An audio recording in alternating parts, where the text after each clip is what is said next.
अस्सलाम वालेकुम my YouTube family. कैसे हैं आप सब लोग। आई होप कि आप सब ठीक ठाक होंगे।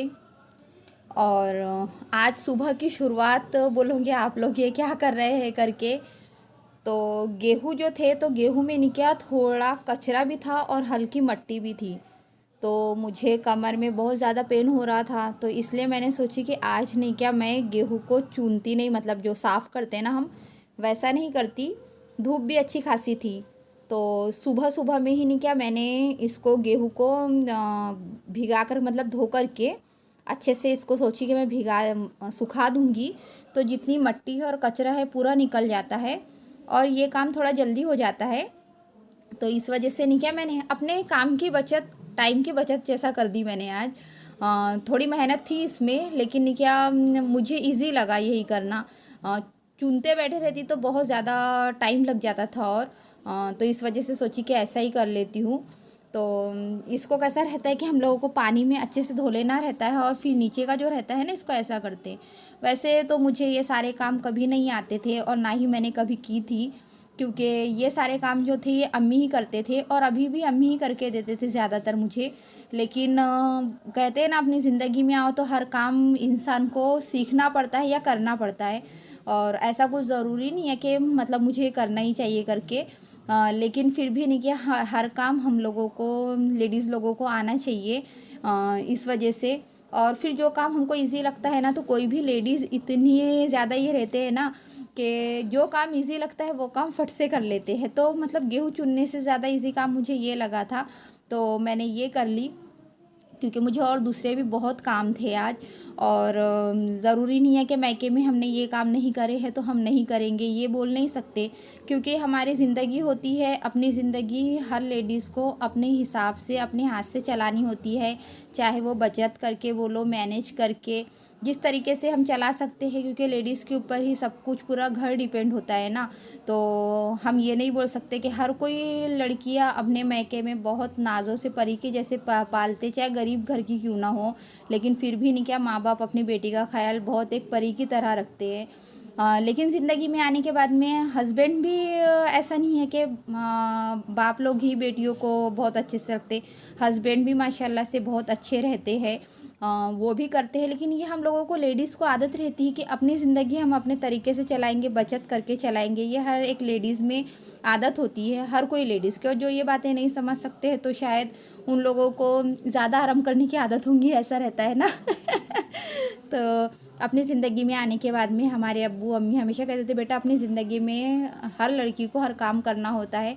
हमने तो आपको यहाँ पर अच्छे से रखे है, लेकिन बाद की ज़िंदगी तुम्हारी रहती है, तुम उसको किस तरीके से चलाते हो तुम्हारे ऊपर डिपेंड करता है कि तुम हस्बैंड को बर्बाद करते हो या फिर उसको ऊंचा उठाते हो। तो ये हर लेडीज़ के ऊपर डिपेंड करता है। बाकी मेरी सोच जैसी थी, मैंने वो आप लोगों के साथ में एक छोटा सा डिस्कस कर दी कि हमको जैसे हालत रहे उस हालत में ढलना हर लेडीज़ को, हर लड़की को आना चाहिए। ये नहीं बोलना चाहिए कि नहीं हम अपने माँ बाप के घर में नहीं करें तो हम यहाँ नहीं करेंगे। ये वाली बात से कैसे है, रिश्तों में ख़राबी आ जाती है और हम लोगों को मैनेज करने की आदत नहीं होती। वक्त और हालत कब कैसे आ जाए ये किसी को पता नहीं होता है ना। तो बस एक छोटी सी आप लोगों को, मतलब मेरी जो सोच थी वो मैंने आप लोगों के साथ में शेयर की। तो गेहूँ मैंने नहीं कि अच्छे धो धुला करके ऊपर सुखा दी थी। और फिर ये तो मेरे को अम्मी के घर से भी गेहूँ चुन के मिल जाते थे, या तो फिर चुने चुनाए तो इसके पापा ने क्या अच्छे साफ़ वाले गेहूँ भी ला देते हैं। लेकिन ये वाले जो गेहूँ थे इसमें कचरा था और इसके पापा को पता नहीं था, वरना वो ज़्यादातर साफ़ ही गेहूँ लेकर के आते हैं। और ये गेहूँ नहीं क्या अम्मी के घर से आए थे, तो इसमें थोड़ा बहुत कचरा था। अम्मी के घर से जो गेहूँ ज़्यादातर वहीं से ही आ जाते हैं, क्योंकि अम्मी के गेहूँ होते हैं ना, तो उस वजह से। और फिर चावल वगैरह भी जो है, गेहूँ भी है, साफ़ ही रहते हैं, क्योंकि ये वाले थोड़े से गेहूँ जो नीचे के थे ना वो ख़राब थे, उस वजह से धोना पड़ा था मुझे। और फिर ये जो चावल थे, तो चावल तो मैंने ड्रम में भर के रख दी थी। ये कैसा है, गर्मियों में तैयारी करके रखना पड़ता है ना सारी चीज़ों की, तो उस वजह से फिर मैंने चावल जो मुझे खाने के लिए लगे रहते, वो चावल नहीं क्या मैंने अलग से निकाल के रख दी। जैसी जो मुझे अभी लगेंगे वो अलग निकाल के रखी और बाद के लिए मैंने अलग डब्बे में भर के रख दी हूँ। तो इसको मैं अपनी जगह पे रख दूँगी। तो ज़्यादा बड़ी बोरी नहीं थी, आधी बोरी हो चुकी थी, तो मैंने सोची कि आधी बोरी जहाँ के वहाँ रख देती हूँ। और नीचे चावल के ऊपर ऐसा पेपर ढककर और नीचे एकदम पूरा पैक करके रखने से नीचे क्या रहता है, चावल ख़राब नहीं होते हैं। तो बस इसी तरीके से ये सारे काम कैसा रहता है, जो मतलब बारिश के पहले करके रख दो और जहाँ के वहाँ हर चीज़ सेट करके रख दो ना, हमको बाद में प्रॉब्लम नहीं होती है। तो फिर उसी तरीके से यहाँ पर नहीं किया मैंने, क्या करी हूँ, गेहूँ वगैरह तो सुखा करके हो गए थे मेरे, सब कुछ हो गया था। फिर मैंने नहीं किया, वहाँ डाल करके आ गई। उसके बाद में नहीं किया, मुझे कपड़े सुखाने के थे, कपड़े धोई, मैं फ्रेश हुई, पहले नहाई वगैरह, उसके बाद में नहीं किया, कपड़े सुखाई। कपड़े सुखाने के बाद में जो गेहूँ मैंने सुखाई थी ऊपर में, तो उसको थोड़ा शाम होते हुए आगे आ रही थी, तकरीबन 3:30 पौने 4 बज रहे थे। तो फिर गेहूँ ठंडे हो जाते थे ना, तो सोचिए ऊपर में ही इसको एक चलनी मार के रख देती हूँ करके। तो मैंने इसको गेहूँ को भी ऊपर में ही साफ़ कर दी, कपड़े भी सुखा करके हो गए, बस खाना खा करके होने को था मेरा। तो कैसा है कि एकदम शाम हो जाती ना, तो गेहूँ पूरे ठंडे पड़ गए रहते ना। तो फिर इस वजह से नहीं, क्या मैंने क्या करी, पहले गेहूँ वगैरह चुन ली। तकरीबन 2 बज रहे थे, सॉरी 3:30 4 नहीं, तकरीबन 2 बज रहे थे। 2 बजे मैंने गेहूँ को अच्छे से ये कर ली थी।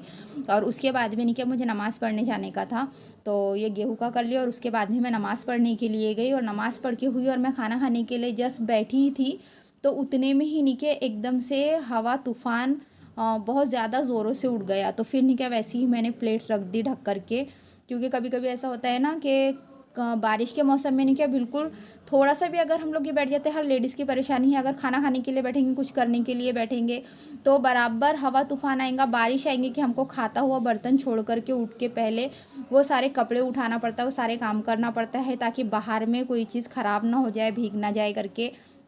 तो बस वैसे ही मैंने फटाफट से कपड़े वगैरह उठाई हूँ, और देख रही थी कुछ कपड़े उड़ तो नहीं गए, क्योंकि बस खाना खाने नमाज़ पढ़ रही थी, तब हल्का हल्का नहीं कैसे चल रही थी हवा। लेकिन मैं बोली अभी तो उतना तेज़ हवा तूफान नहीं है, जब तक कि मैं खाना खा लेती हूँ फिर बाद में उठा लूँगी, क्योंकि भूख बहुत ज़ोर की लग गई थी ना मुझे, क्योंकि नमाज को भी बहुत टाइम हो गया था दूसरे काम करने की वजह से आज। वरना जल्दी हो जाता है तो खाना भी जल्दी हो जाता है मेरा। और मुझे नहीं, किया मैं नमाज़ की, ज़ोहर की नमाज़ के बाद ही खाना खाती हूँ, उसके पहले खाना खाओ ना तो मुझसे होता नहीं है फिर खा करके। तो फिर बस कपड़े जस्ट उठा करके लाई हूँ मैं, और वो जो दोनी वाले का चावल बचा था तो उसको ख़त्म कर दी। और फिर उसके बाद में थोड़ी ही देर में, बस नहीं तो बारिश शुरू हो गई एकदम से, थोड़ा सा ही पानी आया, बहुत ज़्यादा नहीं आया। तो बस वही नहीं, क्या मैंने जहाँ वो कर ली, साफ़ वगैरह करी पानी को भी। और फिर अम्मी का नहीं, क्या फिर शादी की सालगिरह थी अम्मी अब्बू के, तो अम्मी अब्बू के घर आई हुई थी।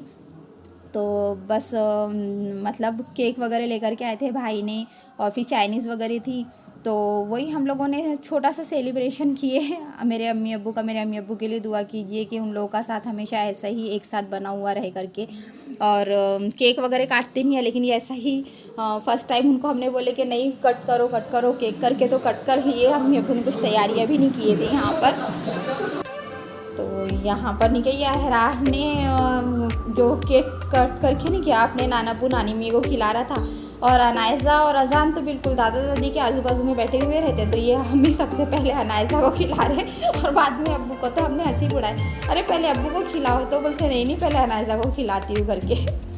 और छोटी छोटी खुशियाँ रहती है, कभी कभी बहुत काम की होती है। और ये भाई को नहीं, कि अब्बू ने केक, भाई ने अब्बू से केक मांगा, तो अपन ने पहले खा लिया। तो हम उसको बोल रहे हैं अरे तूने पहले खा लिया, तो बोलता नहीं ऊपर की सिर्फ बोले मैंने वो खाया हूँ क्रीम, बाकी का अम्मी अब्बू को खिला दिया उसने। और वही अजान और अनायसा को फिर भाभी ने खिलाई, फिर मैंने खिलाई, और बस छोटा सा सेलिब्रेशन था, ये ज़्यादा बड़ा नहीं था कुछ भी।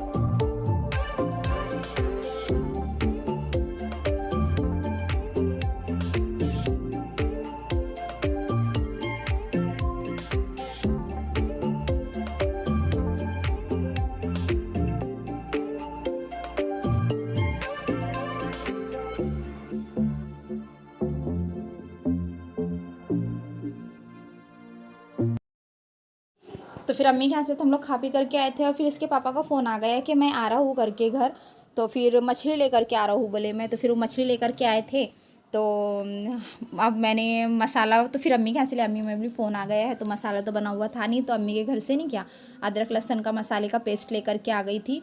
और यहाँ पर मैंने मछली बनाने के लिए रख दी थी। फ़िश वगैरह तो इसके पापा ने मैंने मिलकर ही धोए बाहर में, क्योंकि अंधेरा हो गया था, बहुत टाइम हो गया था, तकरीबन 9:15 बजे आए थे ये। तो कारदे की मछली अच्छी होती है ना, तो वहाँ से मछली लेकर के आए थे वो। तो मैंने इसको नमक वगैरह लगा करके रख दी। वो बाहर में कैसा थोड़ा अंधेरा पड़ता है ना, तो वहाँ पर टॉर्च लेके खड़े रहना पड़ता है, तो टॉर्च लेके खड़े थे इसके पापा। मैंने फटफट धोई और मसाला मैं उनके मतलब रोटी चावल बना ली थी, और फिर सब्ज़ी नहीं किया, फिर बाद में जैसे ये आए वैसे ही बनाने के लिए रखी मैंने। तो जैसी मतलब आज का अब्बू का अम्मी का शादी की सालगिरह हुई, फिर बाद में यानी कि आज पूरा दिन ऐसा बिज़ी गया हवा तूफ़ान की वजह से या फिर घर के कामों की वजह से। आप लोगों के साथ में थोड़ा सा छोटा सा डिस्कशन करना था, वो डिस्कशन हो गया कि हमको अपनी लाइफ किस तरीके से मैनेज करनी चाहिए, किस तरीके से जिस घर में गए उस घर के हिसाब से, उस तौर तरीके के हिसाब से हर लड़की को ढलना होता है। यही सारी बातें आप लोगों के साथ में हुई आज। और आई होप कि आप लोगों को मेरा आज का ये व्लॉग पसंद आया है। पसंद आया हो तो प्लीज़ लाइक कर दें, शेयर कर दें, सब्सक्राइब कर दें। मिलते हैं आप लोगों से नेक्स्ट व्लॉग में, तब तक के लिए मुझे इजाज़त दीजिए। अल्लाह हाफिज़।